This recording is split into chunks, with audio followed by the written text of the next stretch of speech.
بسم اللہ الرحمن الرحیم۔ ایک دفعہ 3 دوستوں نے آؤٹنگ کا پلان بنایا۔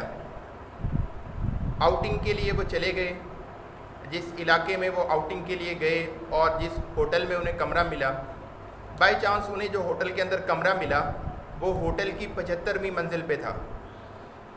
اب یہ سارا دن باہر آؤٹنگ کرتے اور شام کو آ کے ہوٹل میں آرام کرتے۔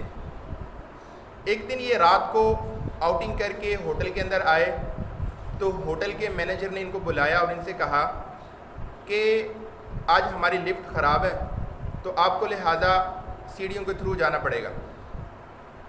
اب انہوں نے سوچا کہ جانا تو ضروری ہے اور سیڑھیوں کے تھرو چڑھنا شروع کر دیا۔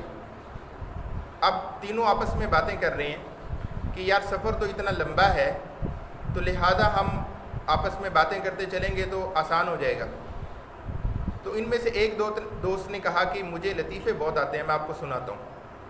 اب اس نے لطیفے سنانا شروع کر دیے، خود بھی ہنس رہا ہے، دوسرے دوستوں کو بھی ہنس آ رہا ہے۔ جب 25 منزلیں کمپلیٹ ہو گئیں تو یہ کہنے لگا یار مجھے جتنے لطیفے آتے تھے میں نے آپ کو سنا دیے، اب لہٰذا آپ دونوں میں سے کسی کو جو بات آتی ہے آپ وہ سنائیں۔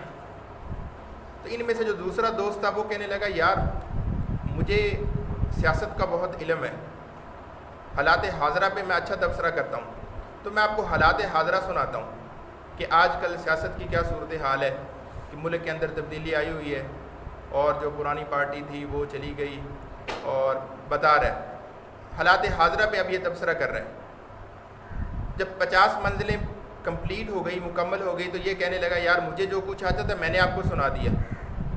اب تیسرے سے کہنے لگے یار آپ کچھ سناؤ، تو تیسرا کہنے لگا یار مجھے سیڈ سانگ آتے ہیں، میں آپ کو سیڈ سانگ سناتا ہوں۔ اس نے سیڈ سانگ سنانا شروع کر دیے، دل میرا توڑ دیا اس نے، تجھے یاد نہ میری آئی۔ اب وہ سیڈ سانگ سنا رہا ہے، خود بھی رو رہا ہے، ساتھ والے دونوں کو بھی رلا رہا ہے۔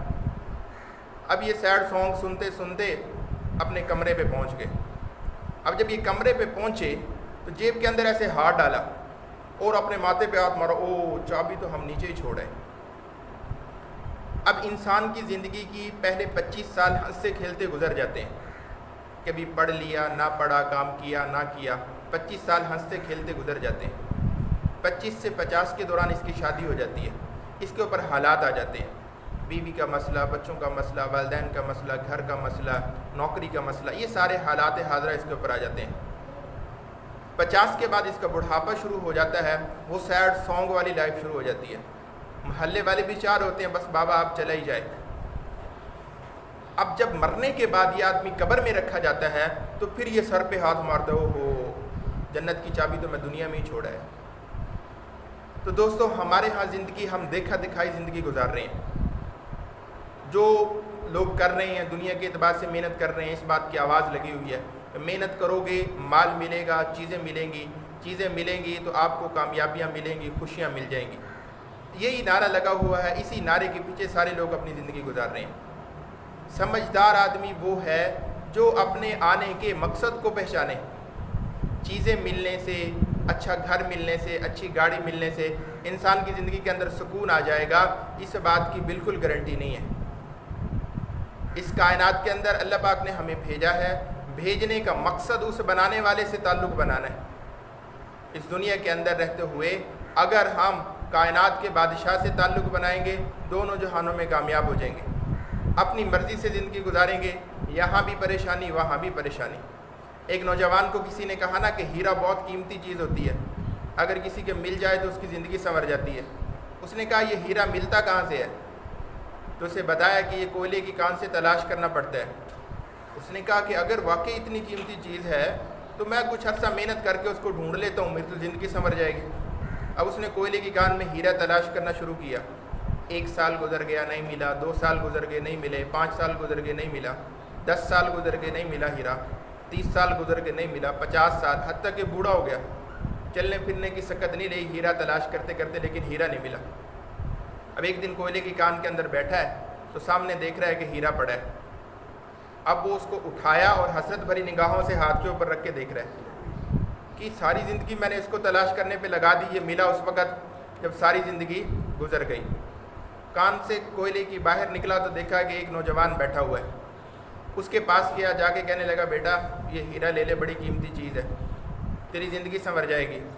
اس نے کہا بابا میں نہیں لیتا، میں نے کچھ نہیں کرنا اس کا۔ کہا بیٹا تجھے پتہ نہیں ہے یہ کتنی قیمتی چیز ہے، دنیا کی ساری نعمتیں مل جائیں گی اس سے تمہیں۔ کہا بابا میں نہیں لیتا۔ تیسری دفعہ پھر اصرار کیا تو اس نوجوان نے کہا اچھا میں لے لیتا ہوں، لیکن آپ مجھے اپنی مرضی سے دے رہے ہو، اس کے بعد میں اس کا جو مرضی کروں آپ نے مجھ سے اس کے بارے میں نہیں پوچھنا۔ بابا کہنے لگا ٹھیک ہے بیٹا آپ اس کو جہاں مرضی استعمال کرو۔ اب نوجوان نے وہ ہیرا لیا، لے کے دریا میں پھینک دیا۔ بابے کو تو غصہ چڑھ گیا کہ جس ہیرے کے لیے میں نے ساری زندگی لگائی اس نے فوراً 1 منٹ میں میری محنت ضائع کر دی۔ کہنے لگا میرا ہیرا واپس کر۔ وہ نوجوان کہنے لگا بابا میں نے آپ کے ساتھ طے کیا ہے کہ یہ آپ مجھے اپنی خوشی سے دے رہے ہو، اس کے بعد میں اس کے ساتھ جو مرضی کروں۔ بابا کہنے لگا میں نے ساری زندگی لگائی ہے، آپ فوراً مجھے میرا ہیرا واپس کرو۔ اب نوجوان نے دریا کی مچھلیوں کی طرف اشارہ کیا کہ ہیرا نکالو۔ اب دریا سے مچھلیاں نکلیں اور ہر مچھلی کے منہ کے اندر ہیرا۔ بابا دیکھ کے حیران ہو گیا، کہنے لگا بیٹا مجھے ہیرا تو نہیں چاہیے، آپ مجھے یہ بتاؤ کہ یہ ماجرا کیا ہے۔ تو اب وہ نوجوان کہنے لگا بابا بات یہ ہے کہ آپ نے محنت کی ہے ہیرا بنانے پہ اور میں نے محنت کی ہے ہیرا بنانے والے پہ۔ ایک ہے چیزوں پہ محنت کرنا اور ایک چیزوں کو بنانے والے پہ محنت کرنا۔ جو چیزوں کو بنانے والے پہ محنت کرے گا سارا کچھ اسے مل جائے گا، جو چیزوں پہ محنت کرے گا مقدر سے زیادہ اسے نہیں ملے گا۔ اور اس لیے کائنات کو بنانے والے پہ محنت کرنا۔ وہ بادشاہ نے کسی نے اعلان کیا نا کہ آج مجھ سے جو مانگے گا، آج کے دن مجھ سے جو شخص جو چیز بھی مانگے گا میں اس کو دوں گا۔ اب کسی نے گاڑی مانگی، کسی نے گھر مانگا، کسی نے کیا مانگا۔ اب جو ملکہ تھی اس سے پوچھا بھی تجھے کیا چاہیے؟ اب ملکہ نے بادشاہ کے سر کے اوپر ہاتھ رکھ دیا کہ مجھے تو بادشاہ چاہیے۔ اب جسے بادشاہ مل گیا اسے سارا کچھ مل گیا، جس کا تعلق اللہ سے بن گیا، جسے اللہ مل گیا اسے سارا کچھ مل گیا۔